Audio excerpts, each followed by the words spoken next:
ಚಿಕ್ಕಬಳ್ಳಾಪುರ ಪತ್ರಕರ್ತರ ಭವನದಲ್ಲಿ ಇಂದು ನಡೆದ ಸುದ್ದಿಗೋಷ್ಠಿಯಲ್ಲಿ ಮಾತನಾಡಿದ ದಲಿತ ಮುಖಂಡ ಕೆಸಿ ರಾಜಕಾಂತ್, ಜಿಲ್ಲೆಯಲ್ಲಿರುವ ಎಲ್ಲ ಇಲಾಖೆಗಳ ಅಧಿಕಾರಿಗಳು ಸಾಮಾನ್ಯ ಜನರ ಪರ ಕೆಲಸ ಮಾಡುವುದನ್ನು ಬಿಟ್ಟು ಬಂಡವಾಳಶಾಹಿಗಳ ವಿರುದ್ಧ ಕೆಲಸ ಮಾಡುತ್ತಿದ್ದು, ಅಧಿಕಾರಿಗಳ ವರ್ತನೆ ವಿರೋಧಿಸಿ ದಲಿತ ಸಂಘರ್ಷ ಸಮಿತಿಯಿಂದ ಜನವರಿ 20ರಿಂದ ಜಿಲ್ಲೆಯ 7 ತಾಲೂಕುಗಳ ತಾಲೂಕು ಕಚೇರಿಗಳ ಮುಂದೆ ಅನಿರ್ದಿಷ್ಟಾವಧಿ ಧರಣಿ ಹಮ್ಮಿಕೊಳ್ಳಲಾಗಿದೆ ಎಂದರು. ದುಡಿಯುವ ಪ್ರತಿ ರೈತನಿಗೂ ಭೂಮಿ ಇರಬೇಕು ಎಂಬ ನಿಯಮವಿದೆ. ಆದರೆ ಆ ನಿಯಮವನ್ನು ಸಮರ್ಪಕವಾಗಿ ಅನುಷ್ಠಾನ ಮಾಡುವಲ್ಲಿ ಅಧಿಕಾರಿಗಳು ಸಂಪೂರ್ಣ ವಿಫಲರಾಗಿದ್ದಾರೆ. ದಶಕಗಳಿಂದ ಉಳುಮೆ ಮಾಡುತ್ತಿರುವ ಭೂಮಿಗೆ ಸಾಗುವಳಿ ಚೀಟಿ ನೀಡಲು ಅಧಿಕಾರಿಗಳು ನಿರ್ಲಕ್ಷ್ಯ ವಹಿಸಿದ್ದು, ರಿಯಲ್ ಎಸ್ಟೇಟ್ ದಂಧೆಕೋರರ ಮತ್ತು ಬಂಡವಾಳಶಾಹಿಗಳ ಕೆಲಸಗಳನ್ನು ಕ್ಷಣಗಳಲ್ಲಿಯೇ ಮಾಡುವ ಮೂಲಕ ಬಡವರಿಗೆ ಒಂದು ನ್ಯಾಯ, ಬಂಡವಾಳಶಾಹಿಗಳಿಗೆ ಮತ್ತೊಂದು ನ್ಯಾಯ ಎಂಬಂತೆ ಜಿಲ್ಲೆಯ ಸರ್ಕಾರಿ ಅಧಿಕಾರಿಗಳು ವರ್ತಿಸುತ್ತಿದ್ದಾರೆ ಎಂದು ಆರೋಪಿಸಿದರು. ಆತ್ಮೀಯರೇ, ದಿನಾಂಕ 20/1/25ರಿಂದ ಜಿಲ್ಲಾ ದಲಿತ ಸಂಘರ್ಷ ಸಮಿತಿ ವತಿಯಿಂದ ಅನಿರ್ದಿಷ್ಟ ಕಾಲ ಧರಣಿ ಕಾರ್ಯಕ್ರಮವನ್ನು ಜಿಲ್ಲೆಯ 7 ತಾಲೂಕುಗಳಲ್ಲಿ ಚೇಳೂರು, ಬಾಗೇಪಲ್ಲಿ, ಗುಡಿಬಂಡೆ, ಗೌರಿಬಿದನೂರು ಮತ್ತು ಚಿಕ್ಕಬಳ್ಳಾಪುರ, ಗುಡಿಬಂಡೆ, ಶಿಳಘಟ್ಟ, ಚಿಂತಾಮಣಿ 7 ತಾಲೂಕುಗಳಲ್ಲೂ ಕೂಡ ಏಕಕಾಲದಲ್ಲಿ ಅನಿರ್ದಿಷ್ಟ ಕಾಲ ಧರಣಿ ಕಾರ್ಯಕ್ರಮವನ್ನು ತಾಲೂಕಾ ಕಚೇರಿಗಳ ಮುಂದೆ ಮಾಡ್ತಾಯಿದ್ದೀವಿ.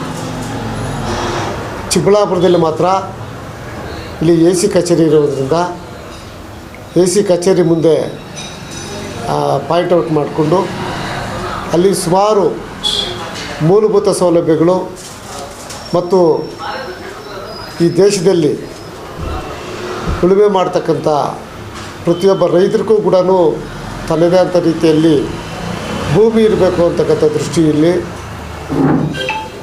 ಏನು ಫಾರಂ 50, 53, 57 ಅರ್ಜಿಗಳು ಹಾಕ್ಕೊಂಡಿರ್ತಕ್ಕಂಥ ಬಡ ರೈತರೇನಿದ್ದಾರೆ ಅವರಿಗೆಲ್ಲ ಸಾಗುವಳಿ ಚೀಟಿಯನ್ನು ಕೊಡತಕ್ಕಂಥ ಒಂದು ವ್ಯವಸ್ಥೆ ಆಗಬೇಕು.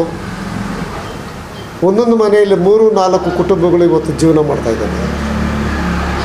ಅಂಥ ಕುಟುಂಬಗಳಲ್ಲಿ ವಾಸ ಮಾಡ್ತಕ್ಕಂಥ ಬಡವರಿಗೆ, ಅವರು ಯಾವುದೇ ಜಾತಿಯವರಾಗಿರ್ಬೋದು, ಎಲ್ಲ ಜಾತಿಯ ಬಡವರಿಗೂ ಕೂಡ ಸರ್ಕಾರದಿಂದ ನಿವೇಶನಗಳನ್ನು ಕೊಡ್ತಕ್ಕಂಥ ಮುಖಾಂತರ ಅವ್ರಿಗೆ ಮನೆ ಕಟ್ಟಿಸ್ಕೊಡ್ತಕ್ಕಂಥ ಒಂದು ವ್ಯವಸ್ಥೆಯನ್ನು ಆಳುವ ಸರ್ಕಾರಗಳ ಜವಾಬ್ದಾರಿ ಕೂಡ ಆಗಿದೆ.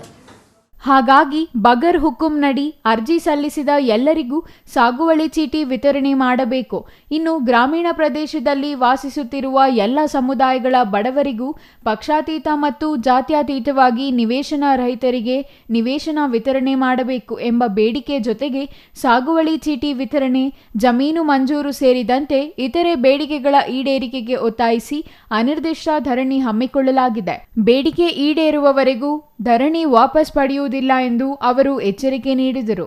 ಜಿಲ್ಲೆಯ ಎಲ್ಲ ಇಲಾಖೆಗಳ ಅಧಿಕಾರಿಗಳು ಜನರ ಸಮಸ್ಯೆಗೆ ಸ್ಪಂದಿಸುತ್ತಿಲ್ಲ. ಬ್ರಿಟಿಷ್ ವ್ಯವಸ್ಥೆ ಮತ್ತೆ ಅಧಿಕಾರಿಗಳ ಮೂಲಕ ನೋಡುವ ಸ್ಥಿತಿ ನಿರ್ಮಾಣವಾಗಿದೆ.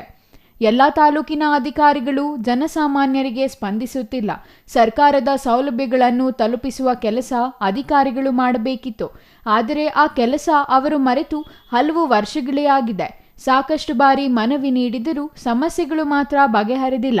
ಅಧಿಕಾರಿಗಳು ಜನಸಾಮಾನ್ಯರ ಪರ ಕೆಲಸ ಮಾಡದೆ ಬಂಡವಾಳಶಾಹಿಗಳ ಪರ ಕೆಲಸ ಮಾಡುತ್ತಿದ್ದಾರೆ ಎಂದು ಕಿಡಿಕಾರಿದರು. ಸರ್ಕಾರಿ ಭೂಮಿಯಲ್ಲಿ ಉಳುಮೆ ಮಾಡುತ್ತಿದ್ದರೂ ಬಡವರನ್ನು ಗುರುತಿಸಿ ಸಾಗುವಳಿ ಚೀಟಿ ನೀಡಿಲ್ಲ. 40 ವರ್ಷಗಳ ಹಿಂದೆ ಸರ್ಕಾರಿ ಭೂಮಿಗಳಲ್ಲಿ ಉಳುಮೆ ಮಾಡುತ್ತಿದ್ದ ಬಡವರಿಗೆ ಗೋಮಾಳ, ಬಗರ್ ಹುಕುಂನಡಿ ಸಾಗುವಳಿ ಚೀಟಿ ನೀಡಿಲ್ಲ. ರಿಯಲ್ ಎಸ್ಟೇಟ್ ದಂಧೆ ಹೆಚ್ಚಾಗಿದೆ. ಅಧಿಕಾರಿಗಳು ರಿಯಲ್ ಎಸ್ಟೇಟ್ ಕುಲಗಳ ಪರ ಕೆಲಸ ಮಾಡುತ್ತಿದ್ದಾರೆ.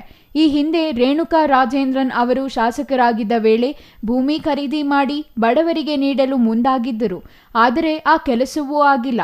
ಹಕ್ಕುಪತ್ರ ನೀಡಿ ನಿವೇಶನ ವಿತರಣೆಯಾಗಿಲ್ಲ. ಹೀಗೆ ಹಲವು ಸಮಸ್ಯೆಗಳು ತಾಂಡವವಾಡುತ್ತಿದ್ದರೂ ಅಧಿಕಾರಿಗಳು ಅವುಗಳಿಗೂ ತಮಗೂ ಸಂಬಂಧವೇ ಇಲ್ಲ ಎನ್ನುವಂತೆ ವರ್ತಿಸುತ್ತಿದ್ದಾರೆ ಎಂದು ಆರೋಪಿಸಿದರು. ಗುಡಿಬಂಡೆ ತಾಲೂಕಿನ ಕಡೇಹಳ್ಳಿಯಲ್ಲಿ ರಸ್ತೆ ಅಗಲೀಕರಣದ ವೇಳೆ ಮನೆಗಳನ್ನು ಕಳೆದುಕೊಂಡವರಿಗೆ ನಿವೇಶನ ನೀಡಲು ಈವರೆಗೂ ಆಡಳಿತಕ್ಕೆ ಸಾಧ್ಯವಾಗಿಲ್ಲ. ಅಧಿಕಾರಿಗಳ ಕ್ರಮ ಖಂಡಿಸಿ ಪ್ರತಿಭಟನೆ ನಡೆಸಿದ ವೇಳೆ ಜಿಲ್ಲಾಧಿಕಾರಿಗಳು ಸೇರಿದಂತೆ ಇಡಿ ಅಧಿಕಾರಿಗಳು ಸ್ಥಳಕ್ಕೆ ಬಂದು ಒಂದು ವಾರದಲ್ಲಿ ಸಮಸ್ಯೆ ಬಗೆಹರಿಸುವ ಭರವಸೆ ನೀಡಿದ್ದರು. ಆದರೆ ತಿಂಗಳುಗಳು ಕಳೆದರೂ ಸಮಸ್ಯೆಗೆ ಪರಿಹಾರ ಸಿಕ್ಕಿಲ್ಲ. ಇಂತಹ ಜಡ್ಡುಗಟ್ಟಿದ ಆಡಳಿತದ ವಿರುದ್ಧ ಪ್ರತಿಭಟನೆ ಅನಿವಾರ್ಯವಾಗಿದೆ ಎಂದರು. ಕಡೇಹಳ್ಳಿಯಲ್ಲಿ ನಡೆಯುತ್ತಿದ್ದ ಪ್ರತಿಭಟನೆ ಜಾಗಕ್ಕೆ ಜಿಲ್ಲಾಧಿಕಾರಿಗಳು ಸೇರಿದಂತೆ ಹಿರಿಯ ಅಧಿಕಾರಿಗಳು ನೀಡಿದ ಭರವಸೆ ಇಟ್ಟು ಧರಣಿ ವಾಪಸ್ ಪಡೆದೆವು. ತಿಂಗಳಾದರೂ ಅದರ ಬಗ್ಗೆ ಕ್ರಮ ವಹಿಸಿಲ್ಲ. ಜಿಲ್ಲಾಧಿಕಾರಿ ಮಾತೆ ತಹಸೀಲ್ದಾರ್ ಪಾಲಿಸಿಲ್ಲವೆಂದರೆ ಸಾಮಾನ್ಯರ ಪಾಡೇನು? ಜಿಲ್ಲಾಧಿಕಾರಿಗಳ ಮಾತಿಗೆ ಗೌರವ ನೀಡಿದ ಕಾರಣ ತಹಸೀಲ್ದಾರ್ ಅಮಾನತು ಆಗಬೇಕಿತ್ತು.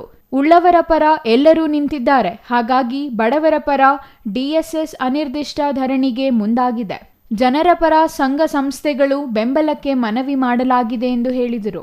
ಜನಸಾಮಾನ್ಯರ ಸಮಸ್ಯೆಗಳು ಬಗೆಹರಿಯದಿದ್ದರೆ ಮುಖ್ಯಮಂತ್ರಿಗಳ ಮನೆಗೂ ಮುತ್ತಿಗೆ ಹಾಕಿ ಹೋರಾಟ ಮಾಡುವುದಾಗಿ ಎಚ್ಚರಿಕೆ ನೀಡಿದ ರಾಜಕಾಂತ್, ಜನರಿಗೆ ಸಾಮಾಜಿಕ ನ್ಯಾಯ ಕೊಡುವಲ್ಲಿ ಅಧಿಕಾರಿಗಳು ವಿಫಲರಾಗಿದ್ದಾರೆ. ಹಾಗಾಗಿ ಜನಪ್ರತಿನಿಧಿಗಳಾದರೂ ಸಾಮಾನ್ಯರಿಗೆ ನ್ಯಾಯ ಕೊಡಿಸಬೇಕು. ಶಾಂತಿ ರೀತಿಯಿಂದ ಪ್ರತಿಭಟನೆ ನಡೆಸಲಾಗುವುದೆಂದು ಅವರು ಹೇಳಿದರು. Ambareesh N, CTV news, Chikkaballapur.